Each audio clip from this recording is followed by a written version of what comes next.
Good evening. These are the main news headlines today. Libya said Washington was playing with fire and ordered its forces on full alert. Voyager 2 became the first spacecraft to fly past the planet Uranus. Another member resigned from Britain's Thatcher government in the row over an American helicopter takeover. Pepsi agreed to buy 7-Up. Details of these stories coming up in our news summary. Jim? After the news summary tonight, there's a look at the growing military chess game with Libya, a report on spacecraft Voyager's trip past Uranus, a debate over a new charge the Ethiopian government is killing its own people, and one man's view of the Super Bowl. Funding for the MacNeil-Lehrer NewsHour is provided by AT&T. Whether it's telephones, information systems, long-distance services, or computers, AT&T. Funding also is provided by this station and other public television stations, and the Corporation for Public Broadcasting. Libya said today that Washington was playing with fire and ordered its forces on full alert. Libyan leader Muammar Gaddafi called the U.S. air and naval maneuvers off the coast provocations and said Reagan must calculate the consequences of his reckless adventures. There is a limit to patience. But Western reporters saw no signs of a military alert around the capital, Tripoli. Fighters from 2 U.S. aircraft carriers conducted flight operations off the Libyan coast today without incident. On the record, the administration would not discuss the extent or purpose of the maneuvers beyond this statement by State Department spokesman Bernard Kalb. These operations, which you're all familiar with, are intended to demonstrate once again U.S. resolve to continue to operate in international waters and airspace throughout the world. Administration officials refused to rule out the possibility of a challenge by American jet fighters to Libya's claim that the Gulf of Sidra lies within Libya's territorial waters. The U.S. disputes that claim. Jim?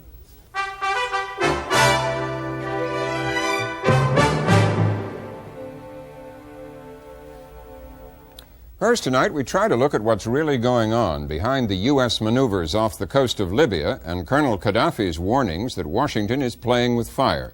Judy Woodruff has the story. Judy? As we mentioned a moment ago, the war of nerves between the U.S. and Libya seemed to heat up a notch today when Libyan leader Muammar Gaddafi said he was putting his forces on full alert. What triggered that reaction was the announcement by the Reagan administration yesterday that it would begin air and naval operations off the Libyan coast.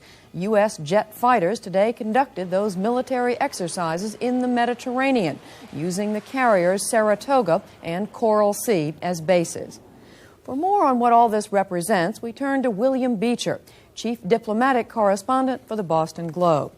Bill, how big a presence, a U.S. presence, are we talking about? There are approximately 30 to 35 combat vessels in the Sixth Fleet off the coast of Libya, which happens to be very similar to the number of Soviet vessels in the Eastern Mediterranean at the present time. And how much more is this than what we normally have there? About twice as much. You have 2 carrier task forces now.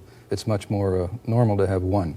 The second carrier task force came in just about a week and a half ago. And what has provoked this?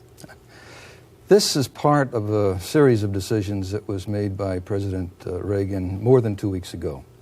The first decision he announced on television, and that was to complete the economic sanctions that he had started a few years earlier, to sever all economic transactions between American companies and Libya.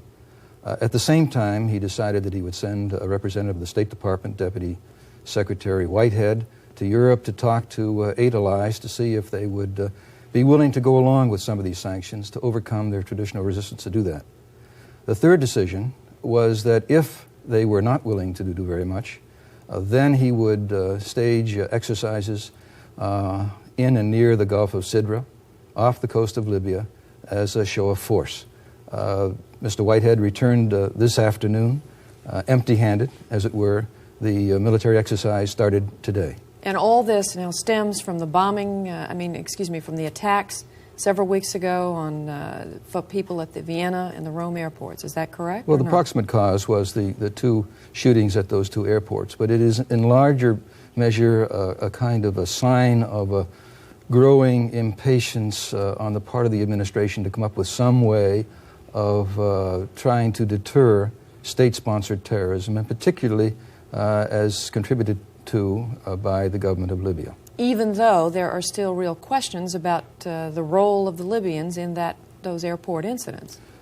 I mean, for example, the Israeli Defense Minister Rabin was quoted today as saying that they had evidence it was the Syrians and not the Libyans who were behind that. Obviously, newspapermen aren't privy to the intelligence on which heads of state make declarations, but this is known publicly. What Mr. Perez is probably referring to is the fact that some of the terrorists believed involved in the two shootings in the European airports moved from the Bekaa Valley, which is under the control of the Syrian troops in Lebanon, to Damascus en route to Europe to stage their operations. That is in the public domain and has been known for some time. American officials make the point, however, that Abu Nidal, who is supposed to be the leader of the group involved, is headquartered in Libya. Much of his support comes from Libya. The passports used by the people involved were supposedly supplied by the Libyan government. So there's a mixed picture there, but the administration feels there's enough of a case so that it can justify its action. Okay, so what are we trying to accomplish with this? I believe what the administration is trying to do is send a series of signals all at once. One is a signal to Libya and others involved in the region, Syria and Iran specifically, that American patience is running very thin, that economic sanctions now, in the case of Libya, are pretty much completed. There's nothing else to do there, and if there are further provocations where a linkage can be drawn, the next action will probably be much more harsh. This demonstration comes in the face of taunting, as seen at least from Washington, by Colonel Gaddafi that the Americans aren't going to do anything, by a larger presence on the part of the Soviet military, putting in long-range surface-to-air missiles, augmenting their fleet off the coast, providing intelligence to the Libyans. So they're the target of one of the signals. Another target is to the moderate states in the region that you have been putting some of your hope on your American connection, and our credibility perhaps is in question. We're trying to shore up that credibility, and this is one way of doing so. And the third message We're trying to show them we mean business. Yes, and the third message is to show the European allies that unless they rethink and perhaps do something more in the way of non-military pressure on the Libyan government, the next time the United States thinks it has a reason, a reaction to another terrorist action to move against Libya, it probably will in a much more direct and lethal way. Well, aside from what's going to happen the next time, how likely is this operation that we are undergoing right now, how likely is this to lead to some kind of a confrontation? That's anyone's guess, of course. Right now, the operation is planned to last about a week.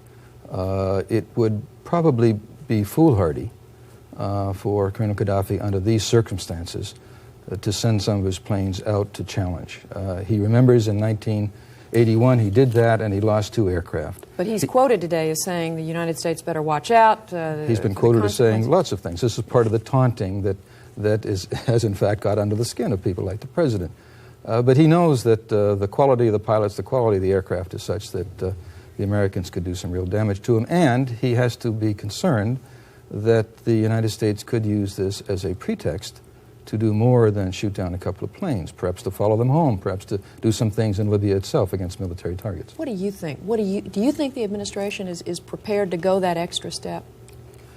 I think it would prefer not to. I think the expectation on the part of those I've talked to is that this will probably not provoke the kind of response, rash response, as it did in August of 1981. That probably this will, there'll be a bit of strutting about by the Sixth Fleet.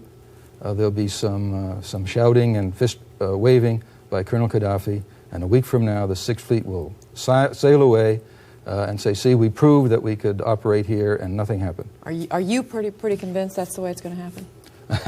I really don't have a crystal ball clear enough to make that prediction.